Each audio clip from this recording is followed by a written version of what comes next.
নতুন সিলেবাস অনুযায়ী ক্লাস 11-এর প্রথম সেমিস্টার শিক্ষাবিজ্ঞানের প্রথম অধ্যায়ের আলোচনা পর্ব এবং খুব গুরুত্বপূর্ণ উত্তর সহ 30টি এমসিকিউ টাইপের প্রশ্ন এই ভিডিওটি থেকে তোমরা পেয়ে যাবে। এবছর থেকে যেহেতু সম্পূর্ণ নতুন সিলেবাস অনুযায়ী সংক্ষিপ্ত বা এমসিকিউ টাইপের প্রশ্নপত্র তোমাদের পরীক্ষায় থাকবে, সেহেতু প্রত্যেকটি অধ্যায় থেকে এমসিকিউ প্রশ্নগুলোর পাশাপাশি সেই সমস্ত অধ্যায়ের বিশেষ বিশেষ অংশগুলো ভালোভাবে বুঝতে হবে বা পড়তে হবে। কারণ সংক্ষিপ্ত প্রশ্ন বিভিন্ন রকমভাবে অধ্যায়গুলির ভিতর থেকে পরীক্ষায় আসতে পারে। তাই এই কথাগুলিকে মাথায় রেখে আমি উত্তরসহ এমসিকিউ প্রশ্নগুলোর পাশাপাশি খুব গুরুত্বপূর্ণ কিছু তথ্য যেগুলো থেকে পরীক্ষায় প্রশ্ন হতে পারে সেগুলোও আলোচনা করব। কাজেই শিক্ষাবিজ্ঞানের প্রথম অধ্যায় থেকে উত্তরসহ এমসিকিউ প্রশ্নগুলোর সাথে রিলেটেড প্রশ্নগুলো জানতে ভিডিওটি সম্পূর্ণ দেখার চেষ্টা করবে। প্রথম সেমিস্টারে শিক্ষাবিজ্ঞানের প্রথম অধ্যায়ে কি আছে সেটা বোঝার জন্য আমি প্রথম অধ্যায়ের সিলেবাসটি তোমাদের জন্য দিয়ে দিলাম, তোমরা দেখে নাও। আর সম্পূর্ণ সিলেবাস আমার চ্যানেলের প্লেলিস্ট অপশন থেকে ক্লাস 11 নিউ সিলেবাস 2024-25 এই ফোল্ডারে তোমরা পেয়ে যাবে। সিলেবাসটি দেখে নিতে পারো। পর্ষদ প্রশ্নপত্র কাঠামো সংক্রান্ত আপডেটটি আমি প্রায় প্রত্যেকটি ভিডিওতে তোমাদের বলেছি, তবে যারা চ্যানেলে নতুন তাদের জন্য আবার বলছি। তোমাদের পর্ষদের প্রশ্নপত্রের আপডেট অনুযায়ী জানানো হয়েছে যে পরীক্ষার প্রশ্নপত্রে এমসিকিউ প্রশ্নের পাশাপাশি থাকবে শূন্যস্থান পূরণ, সত্য মিথ্যা যাচাই, ডান দিক বাম দিক মেলানো, ডায়াগ্রাম সংক্রান্ত প্রশ্ন, বাক্য সাজিয়ে লেখা ইত্যাদি। তবে আমি এই ভিডিওটিতে যেসব উত্তরসহ এমসিকিউ টাইপের প্রশ্নগুলো দেব বা প্রশ্ন সংক্রান্ত যা আলোচনা করব সেগুলো থেকে তোমরা সহজেই ওই সমস্ত ধরনের প্রশ্নগুলোর উত্তর করতে পারবে। দেখো, এডুকেশন শব্দটি কোন শব্দ থেকে এসেছে বা ওই শব্দটির ব্যুৎপত্তিগত অর্থ কী, এই ধরনের প্রশ্ন পরীক্ষায় আসতে পারে। তাই এই সংক্রান্ত প্রশ্নের উত্তর যাতে তোমরা করতে পারো তার জন্য কিছু কথা বলে রাখি, তোমরা কথাগুলো একটু মন দিয়ে শুনে নাও। শিক্ষা শব্দের ইংরেজি প্রতিশব্দ হলো এডুকেশন। বিভিন্ন ভাষা তত্ত্ববিদ এডুকেশন শব্দের ব্যুৎপত্তিগত অর্থ ভিন্ন ভিন্ন দৃষ্টিভঙ্গি থেকে দিয়েছেন। এই বিষয়ে প্রধানত 3টি মত লক্ষ্য করা যায়। তোমাদের সুবিধার্থে ছকের সাহায্যে ব্যুৎপত্তিগত উৎসসহ অর্থগুলো দিয়ে দিলাম। তোমরা এই ছকটি ভালো করে দেখে রেখো। এই ছকটি থেকে এডুকেশনের ব্যুৎপত্তিগত অর্থ সম্বন্ধে তোমরা স্বচ্ছ ধারণা পাবে। তাহলে 4 নম্বর প্রশ্নটি দেখে নাও। বাংলা ভাষায় শিক্ষার সমার্থক শব্দ কী? এর ব্যুৎপত্তিগত স্থল কী? শিক্ষার এই শব্দের অর্থ কী? এখানে 3টি প্রশ্ন দিয়েছি, কারণ এই 3টি প্রশ্ন একসাথে পড়লে তোমাদের পড়তে এবং বুঝতে সুবিধা হবে।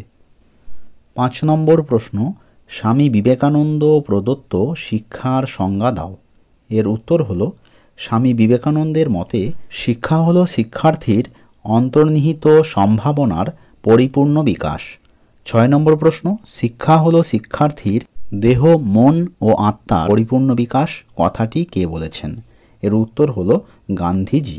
প্রশ্নটি দেখে নাও, কাকে আধুনিক শিক্ষার জনক বলা হয়? এর উত্তর হলো পাশ্চাত্য শিক্ষাবিদ রুশোকে আধুনিক শিক্ষার জনক বলা হয়। 8 নম্বর প্রশ্ন, শিক্ষা হলো অভিজ্ঞতা পুনঃসংগঠন। কে বলেছেন? উত্তর হলো ডিউই। 9 নম্বর প্রশ্ন, শিক্ষা হলো একটি জীবনব্যাপী প্রক্রিয়া। কে বলেছেন? এর উত্তর হলো শিক্ষাবিদ রেমন্ড বলেছেন। শিক্ষাবিজ্ঞানের পরবর্তী অধ্যায় থেকে এই ধরনের এমসিকিউ টাইপের উত্তরসহ আলোচনা পর্বের আরও ভিডিও পাওয়ার জন্য ভিডিওটি তোমাদের বন্ধুদের মধ্যে এবং তোমাদের সোশ্যাল মিডিয়ার বিভিন্ন গ্রুপে ভিডিওটি অবশ্যই শেয়ার করে দিও। আর ক্লাস 11 এবং ক্লাস 12-এর প্রত্যেক সেমিস্টারের উত্তরসহ প্রশ্নপত্র, সাজেশন নতুন সিলেবাস অনুযায়ী বিভিন্ন আপডেট সবার প্রথম পাবার জন্য ভিডিওটিতে একটা লাইক করে চ্যানেলটিকে এখনই সাবস্ক্রাইব করে নোটিফিকেশন বেল অল করে রাখো। 16 নম্বর প্রশ্ন, যে শিক্ষায় পুঁথিগত জ্ঞান অর্জিত হয় তাকে কি বলে? এর উত্তর হলো সংকীর্ণ অর্থে শিক্ষা। 17 নম্বর প্রশ্ন, যে শিক্ষা শিক্ষার্থীর সামগ্রিক সত্তার বিকাশ ঘটায় তা হলো ড্যাশ। এর উত্তর হলো ব্যাপক অর্থে শিক্ষা।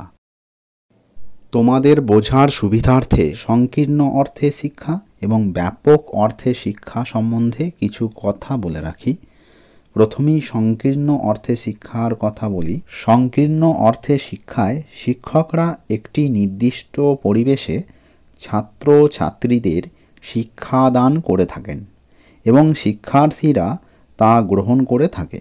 এই শিক্ষায় শিক্ষার্থীদের তাদের শিক্ষার স্বীকৃতি স্বরূপ সার্টিফিকেট ইত্যাদি দেওয়া হয়। আর ব্যাপক অর্থে শিক্ষা জন্ম থেকে শুরু হয় এবং মৃত্যু পর্যন্ত চলতে থাকে।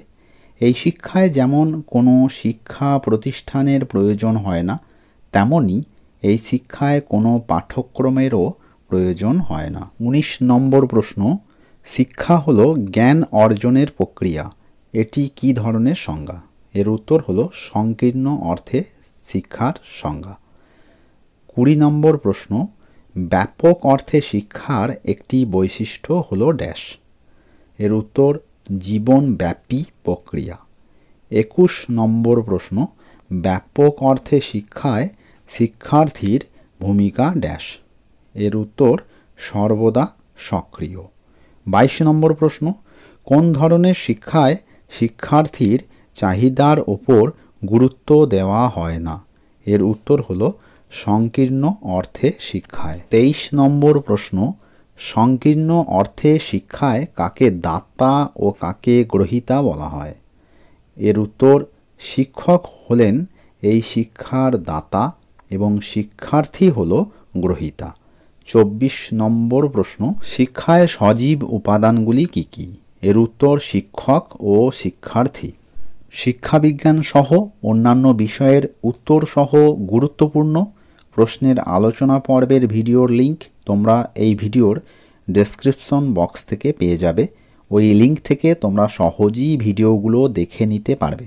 এছাড়াও বিভিন্ন বিষয়ের সিলেবাস এবং আপডেটের জন্য আমার চ্যানেলে গিয়ে প্লেলিস্ট অপশন থেকে ক্লাস 11 নিউ সিলেবাস 2024-25 এই ফোল্ডারের ভিডিওগুলো তোমরা দেখে নিতে পারো। তাহলে বাকি প্রশ্ন এবং উত্তরগুলো দেখে নাও। প্রশ্ন এবং উত্তরগুলো থেকে উপকৃত হলে ভিডিওটিতে একটা লাইক করে দিও আর অবশ্যই চ্যানেলটিকে সাবস্ক্রাইব করে রেখো। তোমাদের যে কোনো প্রশ্ন বা বক্তব্য থাকলে এই ভিডিওর কমেন্ট বক্সে লিখে তোমরা জানিও।